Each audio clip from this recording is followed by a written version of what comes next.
Hi, welcome back.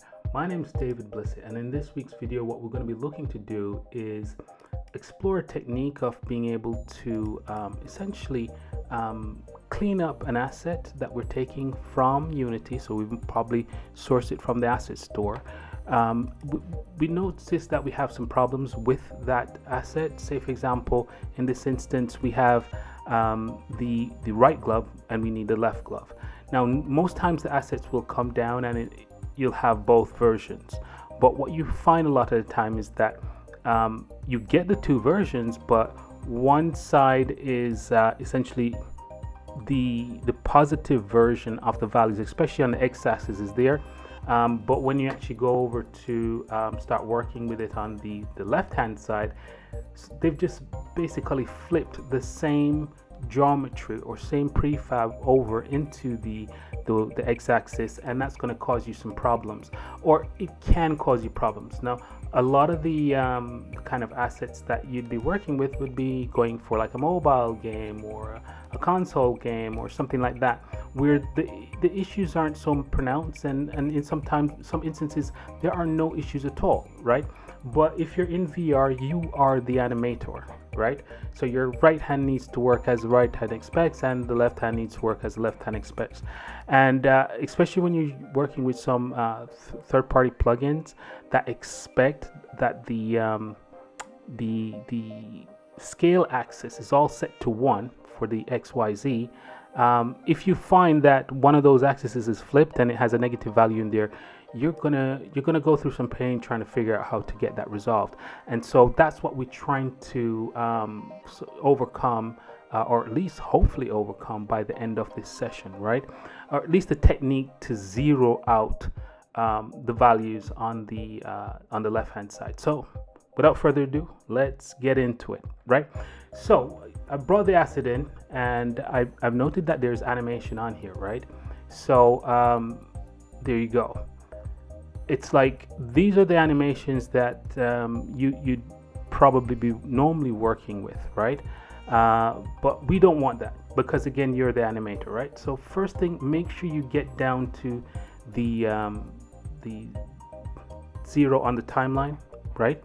So the reason for that is, if you are part way through the animation and then you delete these keys, it's going to leave the joints with the animation looking the way you left it when you hit that delete. So in my instance, I know that 0 on the timeline is going to be the best situation for me. So I can come over here and I can delete this. But what I want to do first is I want to think about things like the weighting. And when I say the weighting, so like the weight painting and things like that, we're going to need to get that exported out. And so I'm looking for the menu just to make sure I have the right menu here. So I can bind my skin weights, I can unbind my skin weights, and I can export and import the maps, right? Now, the animation won't remove that, right? So I can safely delete that in this instance, right?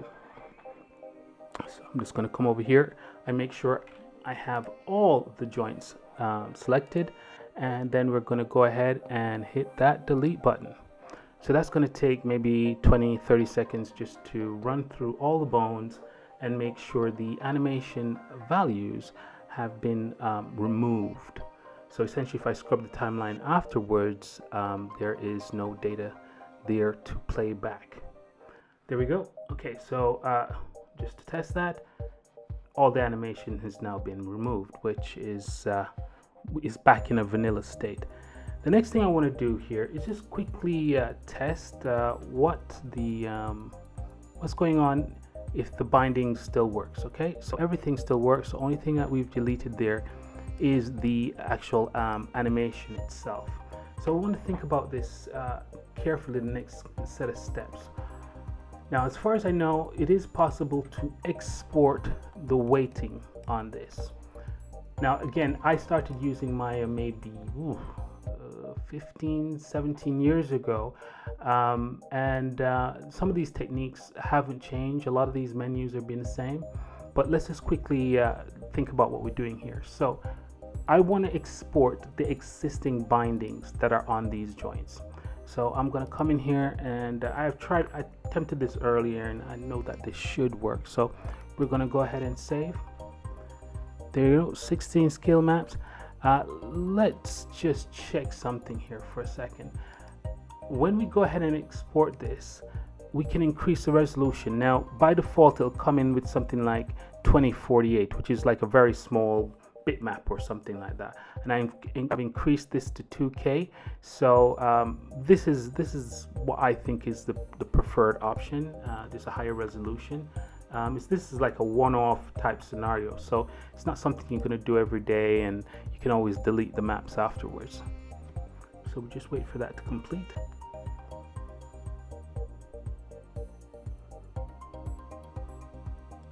Now what I'm going to do next is I'm going to unbind the bones, right, from the actual geometry itself.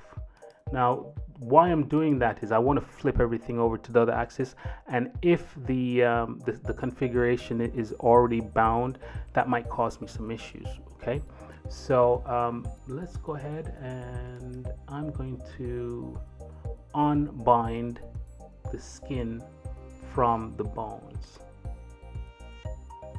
Okay, so now if I go ahead and attempt to do any kind of a rotation, the joints will move, but the actual geometry is not going to. So now this is in a semi-vanilla state.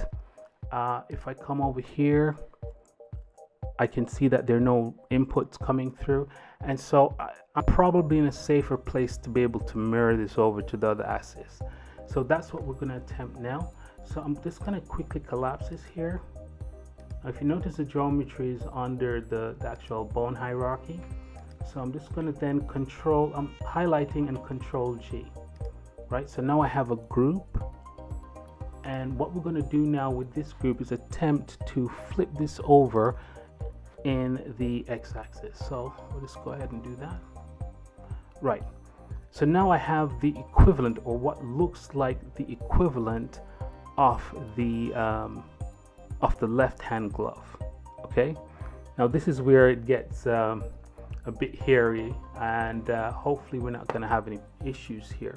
Now I'm going to attempt to essentially freeze the transform. So I'm going to come up to the modify menu, and we have this freeze transform options. Let's just go ahead and click on this here and get this down here. So let's keep an eye on this, because if it explodes, and then I'm gonna have to pause the video and figure out why that is. But I did have some trouble with this earlier, so let's go ahead and give this a try now. So essentially, by clicking on freeze transform, we're going to essentially reset these values here, and hopefully not affect anything under the child of the hierarchy under group 1. Okay, so notice it just shifted over a little bit, but if I come here, everything is still fine, right? So we've got one for the scale X, the scale Y, and the scale Z. So that's the first part of the exercise, right? So the next thing to do is to rebuild this configuration as it was earlier on the right hand side. So I can go ahead and I can close this menu down. Before I do continue, let me see whether or not, so we have some transform geometry, what we call construction history. So what I want to do, I want to get rid of that construction history before I start doing anything here. So to do that, I go to the edit menu, and then under delete by type, there is the history button or menu item, and I'm going to click on that, and notice that goes away, right?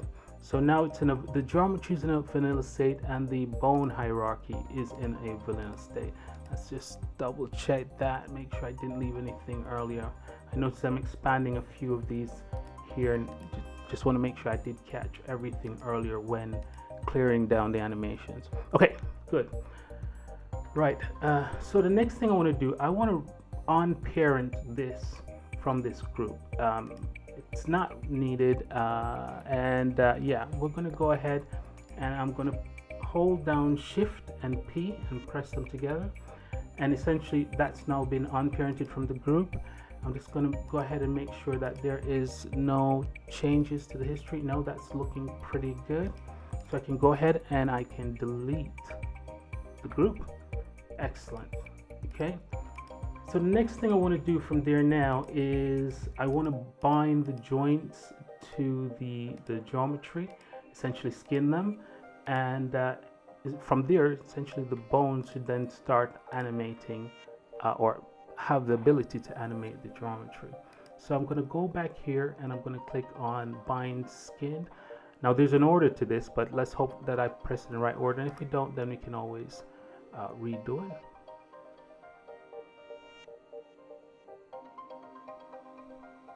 Okay, right, so let's run a quick test just to make sure that I did that correctly. All right, okay, so that's okay. Pinky, ring finger. So yeah, we're getting good deformations here, which is really good. Now, to be honest, I did notice earlier that the deformations were a lot better than the map that I exported earlier. So you'll notice that as well once I actually go ahead and do that. And I think what it is the tools in Maya have just become really outstanding. They've had years to perfect the process, and so just holding down the or binding the bones to the geometry and pressing that single button means that you, in some instances, you can bypass the weight painting process. So I can see that I have my skin clustered there. What I can do, if I do want to bring back the actual weights, I can just go ahead and well, we can just highlight everything again, and it'll know which map needs to be appointed to which set of bones and what vertices they need to affect. So if you remember, it was 003 that we went ahead and did the export for. So I'm just going to go ahead and open that now. And essentially it's looking to bring back all those maps and assign weight painting to each one of those joints. Now let's go ahead and test this out. Now if you notice, it's affecting what it shouldn't affect, right? And that's what I meant when I said that the tools had become just so much better now, right? So what I need to do now is essentially recover and bring things back to where they were. Hopefully, let's see whether or not, yes. So this is where we were before applying the weight printing. So I'm pretty much happy with this configuration, and so now this can be essentially exported back out as an FBX and sent across into Unity or into Unreal to be a secondary asset, or in this instance, the left-hand glove. So that's it for now, guys. It is unfortunate that in 2021 we do have some assets on Asset Store that have these kinds of issues, but we have to remember some of these assets were created years ago, and even when VR wasn't as prevalent, and so it's kind of hit and miss whether or not you do have these kinds of issues. But the good thing is, tools such as Autodesk Maya have a workflow that will allow you to be able to recover and not have to worry about having scaled values in a negative value. Right, we're going to leave things there for now. I'm going to thank you for watching, and I will see you next time. Thanks again.